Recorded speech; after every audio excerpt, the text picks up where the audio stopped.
La distribution de 500 véhicules de marque Hyundai Palisade aux députés nationaux au cœur d'un tollé général en République démocratique du Congo. Mesdames et messieurs, bienvenue dans ces magazines Vérité des Faits.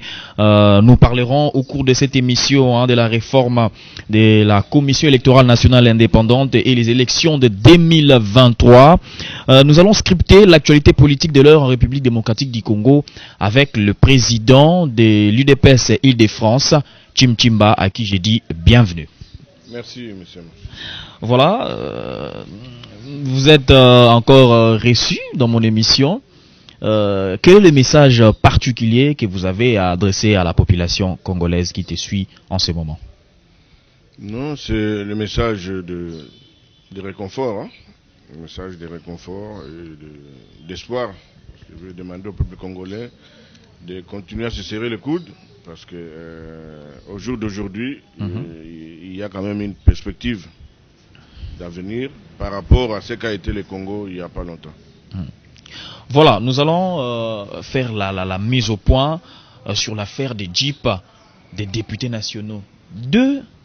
Des législatures, les députés nationaux ont toujours bénéficié des moyens de locomotion. Cette pratique est-elle une façon de corrompre les élus du peuple?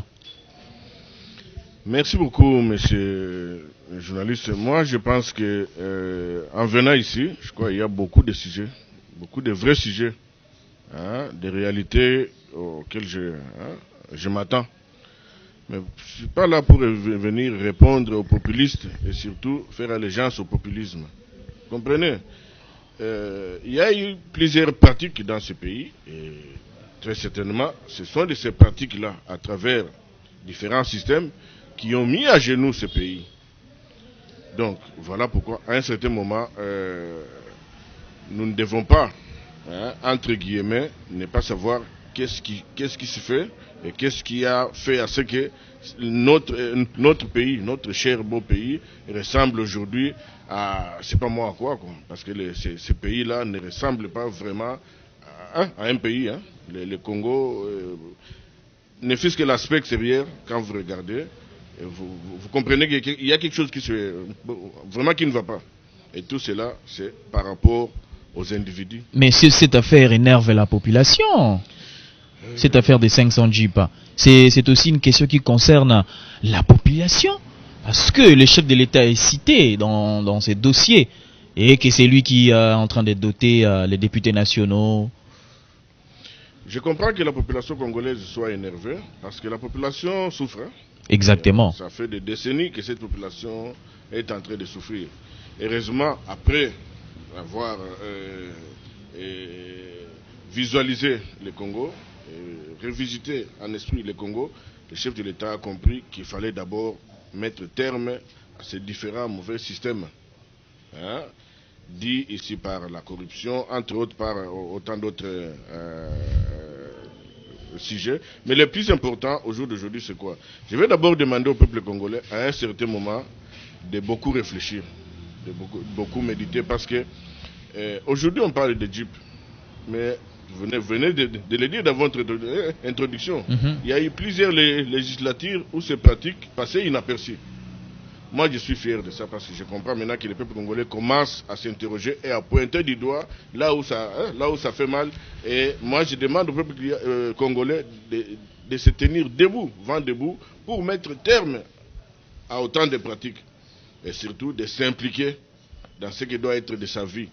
Voilà pourquoi, si le peuple congolais avait compris l'esprit de nos pères fondateurs à l'époque, de se prendre en charge, perpétué par le leader Maximo, père son âme, Etienne Tshisekedi, je crois qu'au jour d'aujourd'hui, ce pays... Alors, moi, ce que j'ai retenu dans tout ça, c'est de comprendre maintenant que le peuple congolais est en train de prendre sa maturité politique. C'est-à-dire que le peuple congolais ne veut plus à ce que des aventuriers politiques, entre guillemets, viennent obstruer... Chimchimba, vous êtes président de l'UDPS Île-de-France, donc vous êtes membre... influent dans ces partis, mais aussi de l'union sacrée. Mais le fait que le chef de l'État puisse doter aux députés nationaux, entre guillemets, si c'est le chef de l'État ou c'est c'est un prêt, on ne sait pas jusque-là, puisque l'Assemblée nationale dit que c'est un prêt. Mais vous, en tant que membre influent, cadre dans l'UDPS, vous pouvez quand même éclaircir l'opinion congolaise qui est en train de se poser des questions. Les professeurs de l'université sont en train d'être mal payés, les fonctionnaires également. Mais vous, en tant que cadre de l'UDPS, membre de l'Union Sacrée, vous pouvez éclaircir l'opinion congolaise sur cette question des 500 jeeps. Ça énerve. Laisse-moi vous signifier, vous signaler que cette affaire énerve. Vous venez de dire tantôt que la population s'élève et maintenant la population est vigilante. Mais vous pouvez bien éclaircir à cette population que cette affaire, le chef de l'État ne dote pas les députés les 500 jeeps.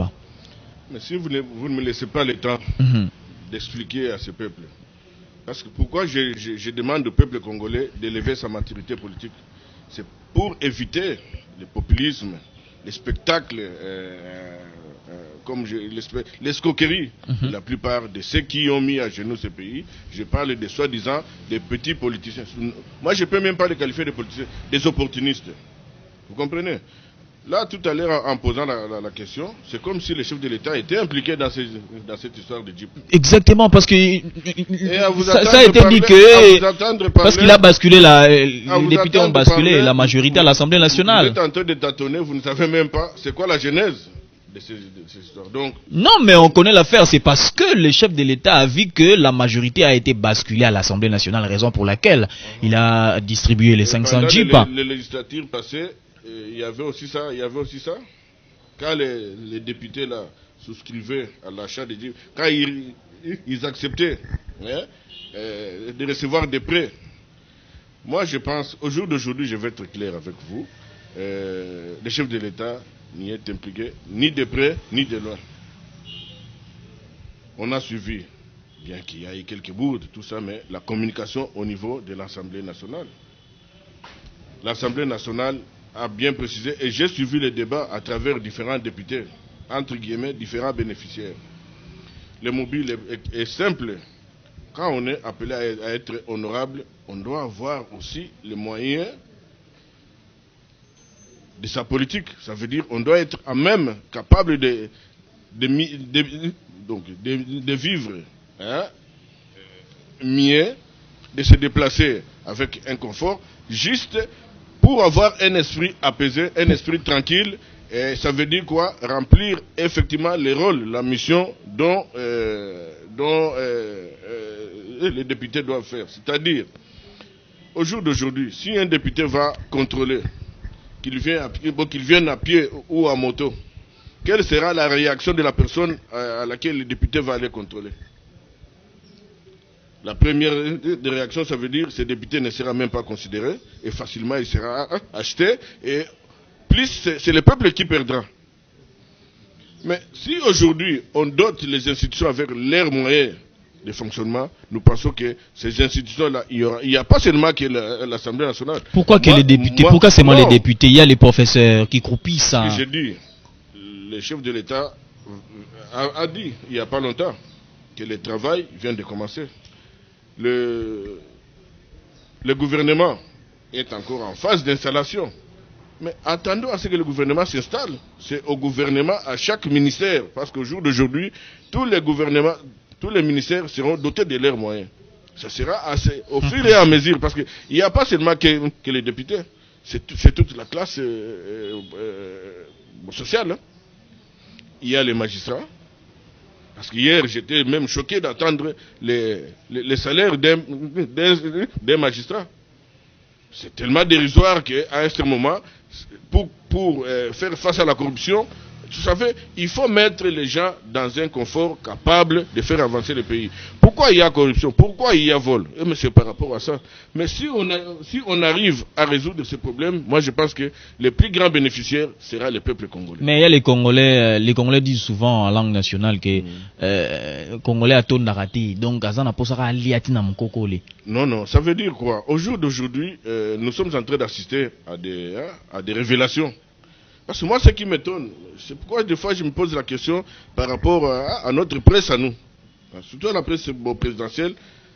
Mais quand on est en train de distraire les gens avec les problèmes des Jeep, des avances de Jeep, des députés, et qu'il y a un sérieux problème une situation vraiment préoccupante, celle concernant les cartes de crédit, dont les individus pouvaient se taper $50,000 par mois. Donc des cartes à crédit revolving, donc qui se rechargent automatiquement. Si on parle de Jeep, mais vous imaginez combien de personnes... Donc tout ça c'est pour essayer de contourner les sujets sensibles. Alors voilà pourquoi moi je dis ceci. Le chef de l'État qui a instauré, qui est en train de mettre en place des mécanismes pour mettre terme aux mauvaises pratiques, aux anciennes pratiques, je ne vois pas la même personne derrière faire une chose et son contraire.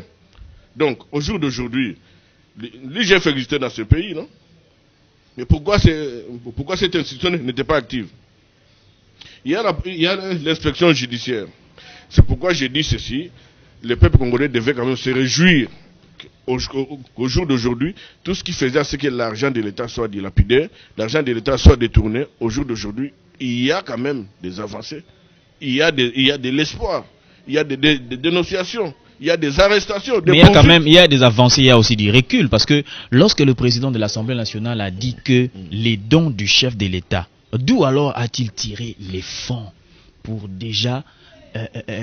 voilà. Alors, vous me posez la question. Moi, je pense que il est le président. il est le président de l'Assemblée nationale, non? Il y a contradiction. C'est ce que j'ai dit. Il peut diligenter une enquête facilement. Comme ça que la population soit éclairée. Donc l'IGF doit diligenter aussi l'enquête sur cette affaire. Ce que j'ai dit, les contrôles parlementaires, ça sert à quoi? C'est maintenant. Par rapport à d'autres cas, voilà un cas échéant que moi je demande à ceux qui n'enquêtent soit diligentée pour que la vérité soit rétablie. Parce qu'aujourd'hui, il y a des récupérateurs politiques qui veulent, entre guillemets, distraire la population. Moi, selon mes investigations, ce sont des avances de Jeep, comme ça a toujours été le cas au niveau de l'Assemblée nationale. Ça veut dire que on vous prête des Jeeps, on vous avance des Jeeps, que vous allez appuyer au fur et à mesure. Et pourquoi les députés de la Mouka et d'autres députés du FCC ont refusé ces prêts? La commande a été faite quand? Et pendant tout ce temps-là, pourquoi ces députés-là ne faisaient pas de déclaration? Posez-vous la question, peuple congolais, réveillez-vous.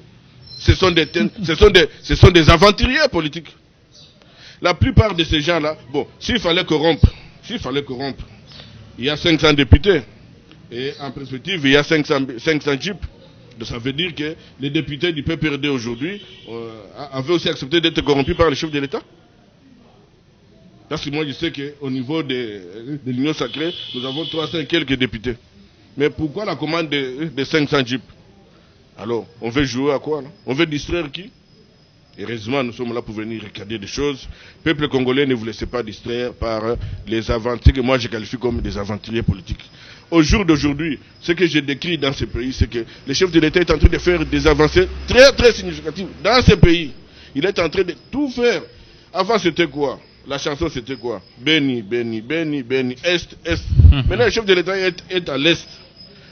Là où les politiciens devraient l'accompagner, là où les politiciens devraient se pencher. Mais aujourd'hui, tous ces vautours là, non, ils voient que là où ils peuvent tirer leurs petits bénéfices. Et le peuple congolais n'a pas besoin de ça. Et si ces gestes étaient liés aux perspectives électorales ou autres? C'est ce que je pose la question. Si c'était lié aux perspectives, ça veut dire même les Janine Mabunda. Et aussi, bon, ils allaient recevoir ces jeeps-là pour voter le président Félix Tshisekedi en 2023. Non, mais répondez-moi à la question. Ou les Minakoué qu'on sort l'ennemi Moulani. Répondez-moi à la question. Ils sont tous des députés. C'est des députés. Et ils vont recevoir ces jeeps. Parce que l'affaire Jeep est sortie comme ça, je ne sais pas moi où, tout le monde commence à décliner. Maintenant, il y a des spécialistes. Mais depuis tout ce temps-là, quand les jeeps étaient commandés, ces gens-là étaient où? Ils siégeaient au Parlement. Donc pour vous, c'est une pratique parlementaire normale? Non, ça veut dire quoi? C'est le fonctionnement normal, c'est le mode de fonctionnement que le Parlement actuel a opté. C'est une cuisine interne parlementaire. Je ne vois pas en quoi on peut lier ça avec les chefs de l'État. Moi, je me demande avec quel budget, avec quels moyens les chefs de l'État pouvaient-ils acheter des jeeps aux parlementaires. Il a son rôle en tant que garant. Je sais, quand j'étais... je sais, lors du congrès, il avait quand même... Il avait mis le vœu de voir la vie des parlementaires congolais changer. Comme il le fait avec le pouvoir judiciaire, comme il le fait avec comme il le fait avec tout le monde. Donc, mais moi, je ne vois pas pourquoi on est en train de chercher à salir la réputation ou le nom du chef de l'État. Tout ça, c'est pour essayer de dévier le peuple congolais de l'attention, parce que ce qui est en train de se passer à l'Est, c'est vraiment révélateur. Et moi, je pense qu'un Congolais normal devrait s'y pencher. Quand on vous dit que non, on déclare un nombre excessif, hein, en termes d'hommes sur terrain pour faire face aux exactions, et quand on découvre qu'il y a 3 fois moins, et puis les Congolais sont là en train de... C'est comme s'ils étaient en train de rêver. Je ne parle pas des Congolais, les escrocs politiques. Je parle toujours des escrocs politiques. Et heureusement, bon, je crois que le peuple, bon, bien sûr, il y a maintenant, au niveau des réseaux sociaux, ce qu'on appelle, les Quinois qualifient de formol. Voilà pourquoi je demande au peuple congolais d'être vigilant, de veiller à tout ça pour que de tels discours ne puissent pas se laisser entraîner comme ça. Voilà, très bien, Chimchimba. Nous allons maintenant aborder cette question de l'élection, plutôt des élections de 2023 et de la réforme de la Commission électorale nationale indépendante, hein, qui a tout de même des inquiétudes, hein, font tache d'huile. Chimchimba, voilà, les réformes de la CENI continuent par contre à défrayer la chronique. Que dites-vous face à cette question? Merci beaucoup. Moi, je pense que l'institution Parlement a son rôle à jouer. Moi, je pense que toutes les lois qui ont été proposées pour cette cause-là ont été validées par les 2 chambres. Mais subitement, c'est ce que j'ai dit. Mais là, je vais aller encore un peu loin.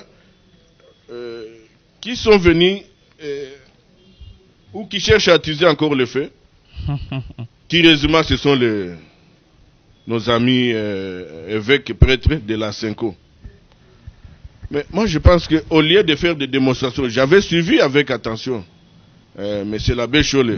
Moi, je pense que malheureusement, je viens d'apprendre le décès d'un ami qui était chargé des trucs de la sécurité, de l'enseignement, tout ça, qui vient de céder, parce qu'il a été, entre guillemets, entendu au niveau du ministère de l'enseignement primaire et secondaire. Moi, je pense que M. Abbé Chollet, préparez-vous quand même à édifier et ayez le courage de dire au peuple congolais combien d'écoles fictives avez-vous gérées. Et où partait l'argent pour accompagner, soutenir les enseignants. Maintenant, je me pose la question, à quel jeu veut jouer la Senko? Pour donner des leçons? Non. On a vu les cas d'élections qui ont causé problème. Ça venait d'où? Ça venait toujours d'une tendance. Mais quand, 1 fois, 2 fois, 3 fois, 4 fois, ça pose problème, les responsables politiques font quoi? Ils essaient de comprendre le pourquoi. Donc, moi, je pense que on est aujourd'hui en 2021. S'il faut déjà commencer à imaginer les fraudes en 2023, c'est qu'il y a un gros sur roche. Et moi, je ne sais pas quel rôle joue la Senko, quel rôle jouent les évêques. Moi, je pense que c'est encore un discrédit vis-à-vis de l'Église catholique. Et je demande au pape, franchement, de... Mais la même Senko estime que la dite loi électorale ne garantit en rien la crédibilité des élections en 2023 à venir. Quel rôle joue la Senko pour remettre en cause les travaux de plénière de l'Assemblée nationale en ce qui concerne les lois? Dites-moi.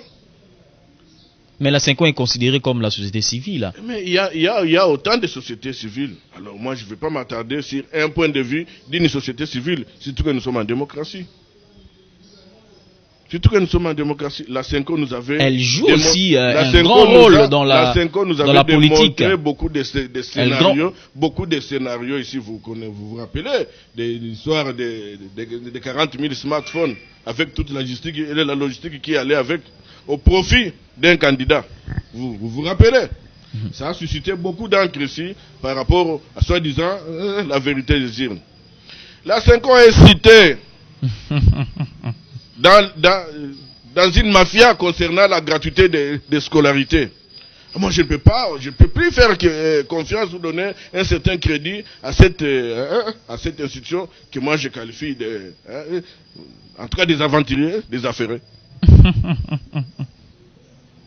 C'est vrai par rapport à leur comportement. Voilà, est-ce qu'il y a les manques de volonté politique qui caractérisent les traitements de la question liée à la réforme électorale? Il n'y a pas de manque de volonté. La volonté y est. L'Assemblée nationale représente le peuple congolais. Au niveau de l'Assemblée nationale, il y a quand même des personnes, des hommes, des femmes capables de comprendre, de se projeter, et puis de se référer. Mais ces gens-là ont fait leur travail, ils sont en train de faire leur travail. Mais pourquoi il y en a déjà qui commencent à crier aux sorciers tant que ce travail-là n'est pas encore achevé? Mais ce n'est pas une illusion de penser terminer la loi électorale de la CENI et de procéder à sa mise en place. Comment de l'illusion? Parce qu'il y a un travail. Il y a un travail qui a été fait, qui est en train d'être fait. Comment on parle d'illusion? Rappelons qu'il y a des interpellations face à cette question du côté de Lamuka. C'est ça ce que j'ai dit. Serge Ouello. Non, mais voilà encore. Serge Ouello, il a quelle qualité? Il a quelle qualité? Bon, comment il a été interpellé? C'est ça ce qu'il faut se dire. Il a été interpellé comment et pourquoi? C'est ça la question que les Congolais doivent comprendre. Mais c'est ce que faisait l'UDPS quand il était là dans l'opposition. Non, mais depuis que nous sommes au pouvoir, aucune personne n'est interpellée arbitrairement. Quand on enfreint la loi, c'est normal qu'on vous attende. Est-ce qu'il existe encore des cachots ici? Non. Moi, je pense que l'arrestation de nos amis de la Mouka, eux-mêmes, ils savent pourquoi ils ont été arrêtés. Quand on viole une loi, il ne faut pas commencer à se plaindre. Quand on viole une loi, la loi est dure, mais elle reste la loi. Voilà. La loi est dure, mais elle reste la loi. Nous allons passer maintenant à... on me signale à la régie qu'il nous reste quelques minutes pour finir l'émission Défaillance de la communication au sein de la présidence de la République. Que dit Chimchimba? Non, je ne peux que souscrire parce qu'au jour d'aujourd'hui, moi j'attends de la communication de la présidence de la République beaucoup. C'est-à-dire faire la visibilité des actions, des actes qu'est en train de commettre le chef de l'État. Le chef de l'État est à l'Est. Le chef de l'État a fait des déplacements, est en train de faire des va-et-vient à l'Est. Le chef de l'État a fait la route Butembo-Beni-Butembo. Avec tout ce qu'il pouvait y avoir comme risque, mais c'est de ça que la communication du chef de l'État pouvait s'y atteler. Mais au jour d'aujourd'hui, quand on essaie de détourner l'esprit par rapport à ce que fait le chef de l'État, mais de l'autre côté, quand il n'y a pas de réaction au niveau de la communication du chef de l'État, ça cause matière à réflexion. Voilà pourquoi nous n'avons plus de... Mais certains observateurs pensent que après Luakabouanga est pire pendant Luakabouanga. La communication actuellement avec Eric Nyundu, c'est... La comparaison n'est pas raison, mais sauf que si Luakabouanga est parti, c'est parce qu'il y avait défaillance. S'il est parti, c'est par rapport à ça. Maintenant que lui est parti, M. Nguindou est venu, nous constatons que ça ne va pas mieux. Voilà pourquoi nous disons il y a lieu de réfléchir. Il y a des gens aussi aujourd'hui dans ce pays qui peuvent être capables de relever ces défis. Il y a des gens qui les démontrent tous les jours. Est-ce qu'il y a des briefings qui se font avant que les chefs de l'État puissent passer à la presse pour faire peut-être un message à la nation ou avant de lancer quelque chose à la population? Le chef de l'État n'a pas besoin... Puisque le fait de dire que je ne savais pas, je n'étais pas au courant, pendant que le chef de l'État est censé connaître quelque chose avant même la population puisse connaître. Le chef de l'État était au courant, sauf que ce qu'on lui disait ne reflétait pas la réalité. C'est ça l'esprit du chef de l'État. Il était au courant, il est au courant de tout, sauf que tout ce qu'on lui disait, on lui mentait. Ah bon? Quand vous avez un service, donc vous faites confiance, parce que c'est quoi? Il faut faire confiance au service. Et quand vous constatez qu'on était en train de vous mentir, Voilà pourquoi je demande au chef de l'État de sévir les cas échéants. Mais il y a la dernière communication que le chef de l'État avait faite en disant qu'il va régler cette problématique des élèves, des bénis, voilà. Mais après sa conversation avec les forces vives de Béni, il dit que je ne savais pas, je n'étais pas au courant. Cette nuance, ça fait très mal à l'oreille. Quand on dit au chef de l'État, on a disposé à l'est du pays plus de 23 000 hommes en uniforme. Le chef de l'État fait confiance. Mais quand il arrive sur le terrain, il trouve qu'il y a 3 fois moins. Quelle pouvait être la réaction du chef de l'État? Un homme sincère, il ne pouvait que constater. Il a constaté, voilà pourquoi j'insiste pour dire que par rapport à cette... Parce que pour moi, je considère ça comme une trahison. Voilà pourquoi je demande au chef de l'État de sévir. Tout simplement. Voilà. Merci Chimchimba. Un dernier message à la population, parce que nous sommes presque à la fin de cette émission. À la population, bon, j'ai compris et je comprends que l'Internet peut servir, mais au Congo, l'Internet commence à desservir. Heureusement, comme on dit, l'État reste le maître des circonstances. Mentir, il en restera toujours quelque chose. Au jour d'aujourd'hui, moi je pense que le peuple congolais commence à comprendre que le chef de l'État n'a jamais proposé ni acheter aux députés de Jeep pour des motifs électoraux. Ça c'est de 1. Et puis de 2, je demande au peuple congolais, devant telle ou telle autre information, quand même de beaucoup réfléchir, de demander, de poser des questions, parce qu'au jour d'aujourd'hui, on se réveille le matin, on a toujours... Et puis, de ne pas trop faire confiance aux populistes, aux responsables qui sont en place, parce que ces gens-là, dans la plupart, ils sont en déroute. Pourquoi? Par rapport à l'ère de gestion, par rapport, c'est d'y passer bien sûr, mais à ce moment, pour avancer, il faut toujours reculer. Voilà, comment vous vous organisez? Vous êtes tantôt ici à Kin, vous êtes à l'Île-de-France. Comment évolue l'UDPS à l'Île-de-France? Comment vous pouvez expliquer à de nombreux téléspectateurs, aussi les combattants de l'UDPS? Nous sommes des passionnés de la chose publique. Depuis notre jeune âge, ça nous a pris au coup. Nous nous sommes battus en Occident. Nous continuons à nous battre en Occident parce que moi, je réside, comme vous dites, jusqu'à preuve du contraire, je suis encore président UDPS Île-de-France. Je suis en contact, d'ailleurs, je viens de la France il n'y a pas longtemps. Le chef était aussi en France. Donc je suis à cheval ici. Ce n'est pas donné. Ce sont des risques que nous prenons. Des risques d'abord par rapport à nos propres familles, et surtout des risques par rapport à ce que nous poursuivons. Mais notre souci, c'est de venir, de chercher, de voir comment accompagner ce qu'on avait commencé à travers la présidence incarnée par notre chef de l'État. Donc, par rapport aux combattants, par rapport, d'abord, la première des choses, c'est la passion, et la deuxième des choses, c'est l'idéologie. Voilà pourquoi je vais même demander au chef de l'État qu'il fasse quand même, qu'il essaye de voir aussi dans l'entourage qui sont passionnés par rapport à ce que lui veut, à ce que ça soit fait, ou qui ont cette idéologie-là. Vous pouvez être tout ce que vous pouvez être, mais si vous n'avez pas la même idéologie avec les chefs de l'État, vous n'allez pas lui rendre service. Donc c'est pourquoi j'ai toujours insisté, moi j'ai toujours dit, l'union sacrée, oui, s'il fallait passer par là, oui, mais moi personnellement, je comprends et j'ai compris que nous avons en face des opportunistes. Mais moi, j'insiste sur tout ce que dit, ça veut dire tous ceux qui ont, effectivement, tous ceux qui ont cette idéologie-là. C'est eux qui pourront aider les chefs de l'État à faire avancer les choses, même sans être rémunérés. Parce que dans notre tête, c'est d'abord le Congo, le peuple congolais qui souffre. Voilà pourquoi nous disons, à cette allure-là, il faut que les choses évoluent, et ça ne pourra évoluer très bien que par ces personnes-là. Voilà, merci Chimchimba. Je rappelle que vous êtes président de l'UDPS à Île-de-France. Merci d'avoir répondu à toutes nos questions. Merci beaucoup, monsieur Mafis. Merci également à vous d'avoir suivi cette émission. Cette émission est terminée. On se retrouve à la prochaine avec le même plaisir. Bye bye.